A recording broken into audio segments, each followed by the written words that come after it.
guys, it's Chelsea from The Financial Diet with new, once again shorter hair.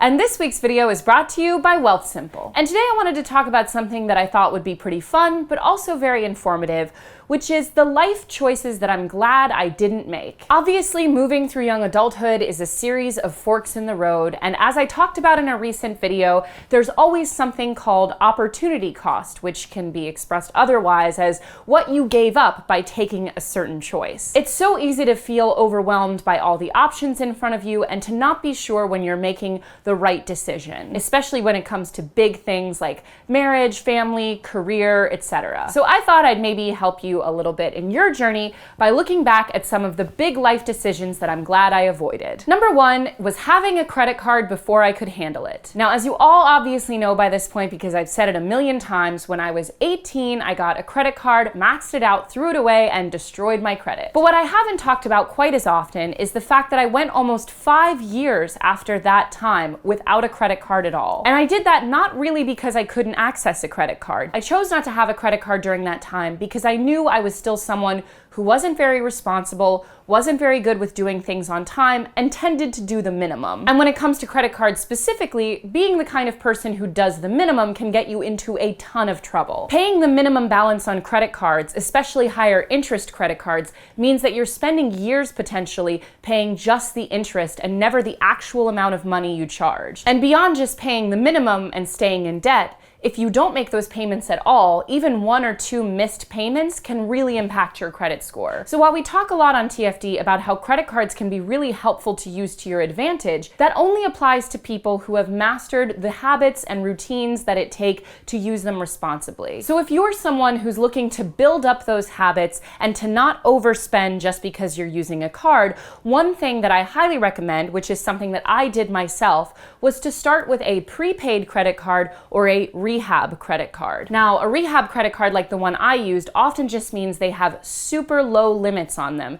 Like I had a $300 one to start, which means that even in the worst case, it's hard to get yourself into that much trouble. And prepaid credit cards are even further in terms of helping you not harm yourself because it's literally what it sounds like. It acts like a debit card in that you prepay the amount on it, but your bank treats it like a credit card, so you get good credit for having made those payments regularly. Either way, not jumping into a financial engagement that you can't trust yourself to really handle well is super important. You have to treat these big financial decisions, such as using a credit card, like the big life choice it is, because it can potentially get you into a ton of trouble. Number 2 was paying to live on my own when I couldn't afford it. Now, my path after high school was fairly typical in the sense that I went out and lived in a house with a few roommates for about 1.5 years. But once I decided that my next life move was to live abroad, and I knew that that required a lot of saving up money and a lot of logistical planning, which means free time and therefore less work, I chose to move back in with my parents for almost 1 year. Now, of course, looking back today at all the money it saved me doing that and how much it allowed me to smoothly transition into such a big life choice, it seems like the obvious move. But at the time, it felt terrible. Like a lot of people who've ever had to move back with their parents or stay living at home, on some level it felt like a failure. Because A, I felt like I was not doing the adult cool thing, and B, I felt like I was losing a fair amount of freedom. But there are a couple things that are important to remember. First of all, if you are going back to live with your parents or still living with them in the first place, that is very, very common, especially for the millennial generation. A recent Pew study revealed that for young adults age 18 to 34, they're actually living at home with their parents at the highest rate since 1940. And it's not just about how common it is, it's also about how much money it really saves you. Because when you're just thinking in terms of month-to-month cost, you can think, oh, well, it's just a couple $100s on rent. How much does that really mean? Just to take my city, New York City, as an example, the average cost of a 1-bedroom is $3,680 a month, which means if you didn't pay rent here, you'd be saving nearly $45,000 a year or a full year's salary. And even if you are paying some rent at your parents' house, it would probably be well below market, plus you would be sharing a lot of meals, utilities, and other day-to-day costs with them. And even in much cheaper cities, the average number that you would save by not renting for a year is between $10,000 and $20,000, which for most people is a life-changing amount of money. That money could be the difference between paying down tons of student debt, or saving up to buy a home, or being able to change careers, or move across the country, or any other number of things that you want to be able to do that require you to have a big amount of cash at one time. But no matter what decision you make, it's so important to be making these decisions based on what is right for you and what you want, and not what looks coolest or your friends think you should be doing, or what you feel some outward pressure to accomplish. When we feel that pull to make a life choice, it's so important that we stop and really ask ourselves, where is this pull coming from? Is it coming from outside of me, or is it coming from within me? And if I was honest with myself at the time when I was moving back in with my parents, that shame and guilt and doubt I felt was about everyone else and how they would see me, not about me, because I actually thought it was a great decision, and it was. I am forever grateful that I moved back home with my parents during that time, because it allowed me to make life-changing and awesome life decisions that I wouldn't have otherwise been able to do. Number 3 is staying in a career I didn't love because it felt prestigious. When I was in college, I majored in international relations, and I was doing a lot of political and diplomatic internships because that's sort of the path I initially chose, and I didn't even really know why. It felt prestigious, and because I was both in the DC area and spoke a second language, diplomacy/international politics felt like such an obvious path. But I never really enjoyed it that much, and I remember always feeling really disappointed with the real-world implications of that work that I was idealizing in my head. And it wasn't just about not liking the actual day-to-day work. It was also this constant pressure to live up to an image of myself that really wasn't me. Basically, from the time I graduated high school, that was the path that I told everyone I was on, and that was the path I followed. So the idea of changing paths felt like a failure, and it felt like giving up this identity that had started to give me a lot of personal meaning. But I obviously ended up changing that path, cutting my losses, getting over the embarrassment of having to say, well, that didn't work out. And I realized at the end of it that I actually did learn a ton from that, even if I didn't end up working in that field. The skills that I learned from working in the political and diplomatic environments were hugely beneficial when I started my own business, or even just in acting a certain way in a regular office job. So just because you're changing something and it may feel like a bit of a disappointment in the moment does not mean that that was worthless. Number 4 was going to a real college when I wanted to. Now, I've mentioned before on this channel that I went to a community college after high school, and it was something that I felt a lot of shame and embarrassment around when it happened. I actually really liked my classes. I had a ton of freedom at community college. I was able to found a club. I was able to do tons of extracurricular activities, and I actually loved everyone I went to school with. I learned so much, and having that transition took me from being a really terrible high school student to someone who built up their grades and was able to get into those prestigious programs that I mentioned. But outside, it just felt like I was not living up to this image of myself that I had in my head. But it turned out that community college allowed me to get an education with nearly zero debt and go on to have the financial and educational freedom to go live abroad and go to school there, which I had always wanted to do. If I had been saddled with 6 figures of student debt, I never could have made that choice. And while I didn't get to have that sort of classic American college experience that I'd idealized in my head, I had an experience that gave me the flexibility that I needed, taught me how to learn better, and most importantly taught me that education is about what you're getting out of it, not what it looks like. Number 5 is driving a car after my accidents. Between the ages of like 17 and 21, I drove and I got into an enormous amount of accidents. Once I got into a final, really scary accident, I decided, you know what, driving and owning a car is just not for me, and it's one of the best life decisions I've ever made, both from a personal standpoint and also from a financial one. Obviously, now that I live in a big city, public transportation is way more accessible, but I can attest to the fact that even in smaller areas, you can definitely make it work, especially when combined with a bike. If you're thinking of giving up your car, here are just a couple quick things to consider. The average vehicle costs over $8,000 a year to own and operate, and that includes the vehicle itself, gas, and other maintenance. And on top of that, new vehicles lose an average of $15,000 in value during just the first 5 years. For a lot of you, driving might seem like the only life choice, but I assure you that it isn't, and I'm so glad it's one I didn't make. Number 6 is staying friends with people who made me feel badly about myself. Social media especially can make us feel like people stay in our lives forever. They can keep you up to date on people you barely know or speak to anymore,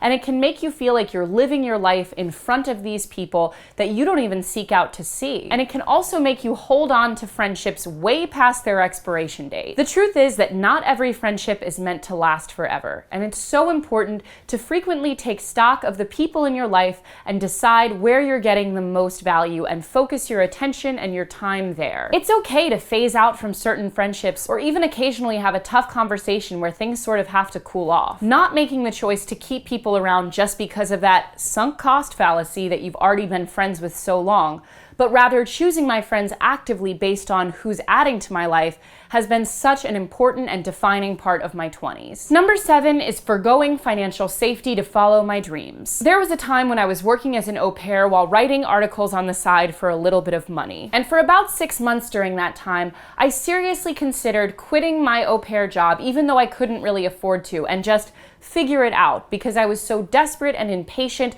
to feel like a full-time creative professional that I wanted to be. It was once again one of those moments where everyone's outward perception of me was really driving me toward a choice that wasn't smart for me. I had a sense of shame around the fact that babysitting essentially was providing a substantial portion of my income, and I had a desire to live a life of a person I had envisioned in my head rather than live the life with the cards that I was dealt. And we actually did a really awesome interview on TFD a while back with a woman who was a best-selling author and a nanny at the same time. She talks a lot about how working other jobs to keep that financial stability while you pursue your creative or passion jobs isn't just awesome and safe from a financial perspective.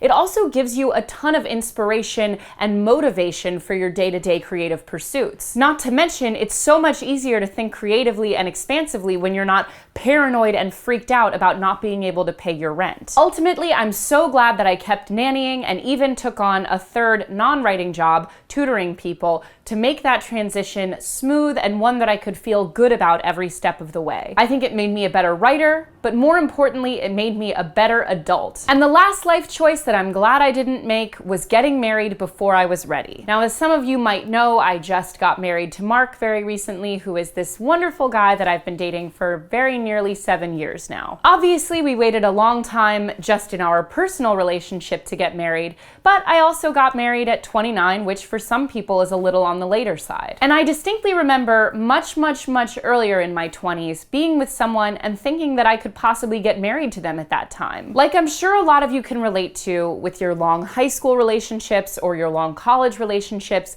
it can feel like this person is it. That's all there is out there for you. It's the only time you'll ever experience love, and if anything happens to that relationship, you'll die. But like most of us have also learned, when that college or high school or young adult relationship ends, your life goes on, and you do fall in love again. And often what happens is when we fall in love again, we do so as a more mature, fully formed, and thoughtful adult, who's not only able to find someone who's a smarter choice for them, but can also enter into that relationship on a more independent and equal footing. And there's a lot of evidence out there that, especially for women, waiting a little bit to get married can have huge beneficial impacts on your financial life. For example, the average annual personal income for college-educated women in their mid-30s who married after age 30 is $50,415, compared with $32,263 for college-educated women of the same age who married before age 20, a 56% difference. And female high school graduates who attended some college also enjoy higher wages if they wait to marry, though the gap is not as wide. Those who marry after 30 earn $22,286 a year by their mid-30s, while those who marry before 20 earn $18,234, a 22% difference. But it's not just about money. It's also making sure that you are the person that you want to be as an individual before you commit yourself to life with someone else. You want to make sure you are a fully developed, thoughtful, and capable person who is able to take care of yourself and to make these decisions with a clear mind. And that means, for example, creating a list of things that you want to do before you get married, which is especially important for women, because as we've mentioned before on this channel, over 50% of women do not manage their long-term financial planning until the case of divorce or death of a spouse, which means that often they were just not raised to look at themselves as the person in charge of that sort of thing, or they didn't have the kind of education they needed to make those long-term decisions. So it's impossible to overemphasize how important it is for women to go into these commitments with a strong level of independence. Because even if everything goes perfectly in your marriage, something could happen to that person. For me, my personal individual bucket list for before I was married was to travel, was to live alone, and was to start a career on my own that was super meaningful to me. Being able to accomplish those things as an individual woman, and also waiting till a time in my life when it made much more financial, logistical, and personal sense to get married, means that I am going into this marriage with such a level of confidence. I know that if anything were to happen to Mark, I would be okay and know how to take care of myself. And I also know that I went into this decision as a fully formed person making a fully informed decision. Marriage is one of the biggest life choices that many of us will make, so having the right mentality and sense of self is of the utmost importance going in. Ultimately, we're all going to make different life choices, and what was right for me might be wrong for you, and vice versa. This channel isn't about how to learn how to do everything just the way I did it. It's about how to go about these life choices